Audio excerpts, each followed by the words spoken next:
अस्सलामुअलैकुम, welcome to my channel. आज हम बात करेंगे सैमसंग के बारे में। Samsung is one of the biggest smartphone manufacturer in the world. Samsung smartphone के साथ साथ दुनिया जहां की और भी बहुत सारी चीज़ें बनाता है, चाहे वो मिलिट्री टैंक हो या एयरक्राफ्ट हो, टीवीज़, कार्स और पता नहीं इन्होंने क्या क्या चीज़ें बनाई हैं। 1938 से कंपनी वजूद में आई है और आप सैमसंग के फ़ैन हैं या नहीं, लेकिन इस कंपनी का एक बहुत इंटरेस्टिंग पास्ट है। तो स्टार्ट करते हैं सैमसंग के नेम से कि ये जो सैमसंग का नेम है इसका मतलब क्या है। तो fact number 1, Samsung means 3 stars.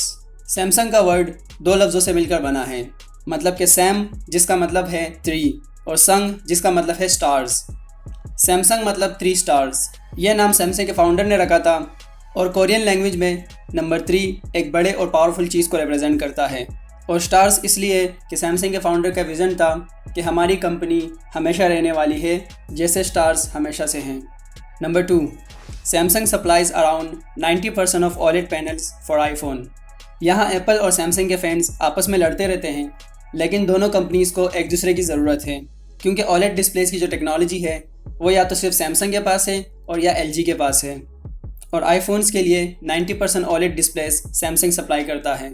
Apple Samsung के OLED पैनल्स का सबसे बड़ा कस्टमर है और एप्पल के लिए सैमसंग OLED का सबसे बड़ा मैन्युफैक्चरर, क्योंकि हर साल मिलियंस ऑफ आईफोन की सेल्स होती है और LG अकेला इतने सारे आईफोन्स की डिस्प्लेस प्रोवाइड नहीं कर सकता।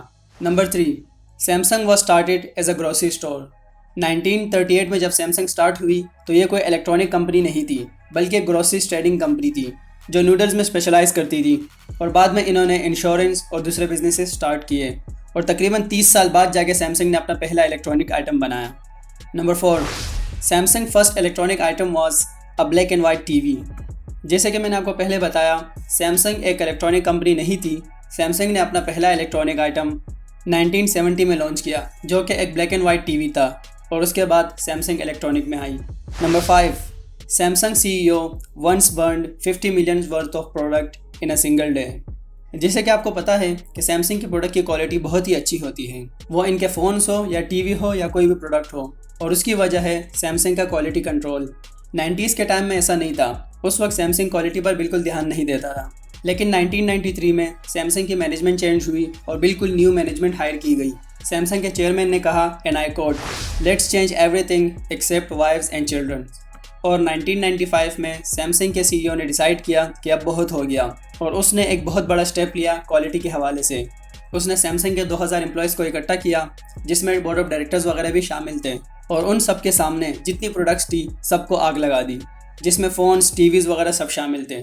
उस दिन उस बंदे ने $50 मिलियन के प्रोडक्ट जला दिए, और उस दिन के बाद सैमसंग की टॉप प्रायोरिटी क्वालिटी है। नंबर 6, सैमसंग बिल्ट द बुर्ज खलीफा। आपने बुर्ज खलीफा तो देखा ही होगा, जो दुबई में है, और बुर्ज खलीफा दुनिया का सबसे बड़ा स्काई स्क्रैपर है, जिसमें 163 फ्लोर्स हैं। सैमसंग का एक डिवीज़न है सैमसंग CNT, जो ग्लोबली कंस्ट्रक्शन वगैरह का काम करता है, और सैमसंग CNT बुर्ज खलीफा की प्राइमरी कॉन्ट्रैक्टर थी। Number 7, Samsung had the opportunity to buy Android and they said no. इस डिसीजन पर शायद सैमसंग अब भी अफसोस करता होगा, क्योंकि 2004 में एंड्रॉयड स्टिल एक स्टार्टअप था और सिर्फ 8 लोगों की टीम थी, और उनको पैसों की बहुत ज़रूरत थी उस स्टार्टअप को आगे चलाने के लिए। वो सब साउथ कोरिया गए और सैमसंग के 20 एग्जीक्यूटिव से उन्होंने मीटिंग की और उनको अपना प्लान बताया कि हम मोबाइल के लिए एक ऑपरेटिंग सिस्टम डिज़ाइन कर रहे हैं और वो हम आपको सेल करना चाहते हैं। अकॉर्डिंग टू एंडी रूबिन, जो एंड्रॉयड का को-फाउंडर है, उसने कहा कि हमारी प्रेजेंटेशन के बाद सैमसंग से जो हमें इमीडिएट रिस्पॉन्स मिला वो सिर्फ साइलेंस था। वो यकीन ही नहीं कर रहे थे कि हमारा एक छोटा सा स्टार्टअप एक ऑपरेटिंग सिस्टम बना सकता है। और ठीक उसी के 2 हफ्ते बाद उन्होंने वही सेम आइडिया गूगल को पिच किया और गूगल ने वो स्टार्टअप $50 मिलियन में ख़रीद लिया, and the rest is history. Google ने उनके साथ मिलकर उस पर काम किया और फाइनली 2008 में एंड्रॉयड को लॉन्च किया गया। अगर सैमसंग की टीम उस वक्त वो स्टार्टअप ख़रीद लेती तो अब मोबाइल्स के साथ साथ एंड्रॉयड भी इनका होता। Number 8, the family who on Samsung is the richest family in south Korea. जो फैमिली सैमसंग को ऑन करती है वो साउथ कोरिया की सबसे अमीर तरीन फैमिली है और उनका नेटवर्क कुछ $16 बिलियन है। Number 9, Samsung is responsible for 17% of south Korea's GDP।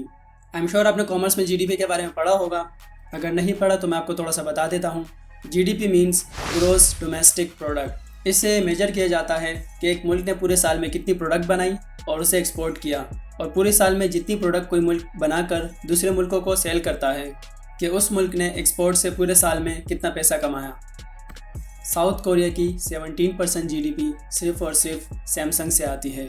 इससे आप अंदाज़ा लगा लें कि सैमसंग एक कितनी बड़ी कंपनी है। अगर आसान अल्फाजों में कहें, साउथ कोरिया की 17% सालाना इनकम सिर्फ और सिर्फ सैमसंग से आती है। Number 10, Samsung galaxy note 7 is not allowed on a plane. 2016 में सैमसंग ने अपना नोट 7 लॉन्च किया और कुछ टाइम बाद वो फ़ोन लोगों के हाथों में एक्सप्लोड होने लगा। उसकी बैटरी में कोई इशू था जिसकी वजह से वो फ़ोन ब्लास्ट हो जाता था और फिर हर जगह न्यूज़ में यही चल रहा था और उस वजह से एरोप्लेन वगैरह पे उस पर बैन लग गया कि आप नोट 7 के साथ ट्रैवल नहीं कर सकते।